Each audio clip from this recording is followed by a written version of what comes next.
po jako akawuwo. Nga twakamala okuyita mazuukira ga Yezu Kristo, omusumba w'essaza ly'Ekereziya ery'e Lugazi Christopher Kakoza asoomozezza abakristu bulijjo okwefumiitiriza ku ntandikwa ko n'enkomerero okujjukiranga okwagala kwa Yesu nga tukola ebyo ebimuweesa ekitiibwa.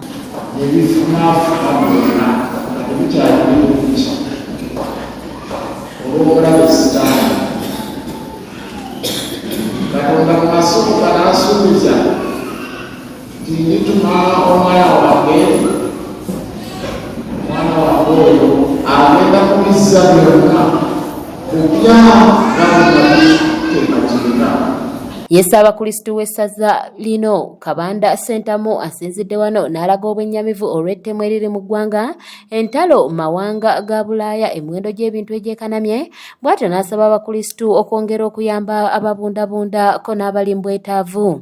Embeera eriyo n'ettemu ekitandise okubaawo mu bitundu ebimu, ate era mu nsi yonna muwulira entalo wakati wa Russia ne Ukraine eyewanisizza abantu emitima kumpi mu nsi yonna. Tuyinza n'okugamba nti tulinga abazzeemu okuwanika emitima nga tubadde COVID-19.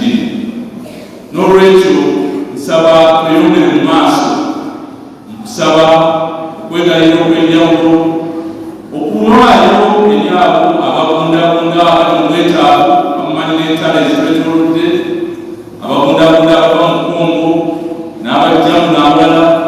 Tuweere bannaffe abali mu bwetaavu ate n'okuyamba kubanga batuzaayo abaana mu masomero. Mu mbeera y'emu, omubaka wa Buyikwe South musetteeserezo w'eggwanga Dr. Lulume Bayiga Michael asinzidde wano n'asoomooza abakristo ne bannayuganda bonna okutwaliza awamu buli muntu okwetikka omusaalaba gwe okutuusa obuvunaanyizibwa bwe nga Yesu bwe yakola. Buli mukatoliki amanye nti amasomo mu Ekereziya kyekijjulo kye ekimuwa obulamu. Ekyokusatu, buli muntu amanye nti alina omusaalaba ogw'okwetikka. Nga Yezu bwe yeetikka omusaalaba gwe n'atakoowa, buli muntu bw'ateekwa okwetikka omusaalaba. Tulina abaana ab'okuzzaayo mu masomero, ogwo omusaalaba gwo bazzeeyo mu masomero takaba n'okulaba nga obafunira school fees. Tulina amaka ag'okulabirira, weetikka omusaalaba gwo labanga abantu abo balina kye balya ne kye banywa n'okubeera obulungi. Ono era alaze n'obwennyamivu olwa gavumenti ya kuno gy'agamba nti esusse okutiitiibya abagwira naddala ebituuka ate ku by'obusuubuzi. Okwetaba mu bizinesi ey'okusuubula emmondo nga bwe kyetonekedde mu nteekateeka ya gavumenti kati eriwo, nga Bachina n'Abayindi be baweereddwa emirimu egyo egya layisensi ng'ate abaffe babatemeddeko ttaka. Ogwo nagwo omusaalaba gwaffe ng'ab'ebyobufuzi okusobola okusaanyaawo okusomoozebwa okwo nga tulwanirira abantu abo ababa banyigirizibwa naye nga tweyambisa n'amaanyi gaabwe.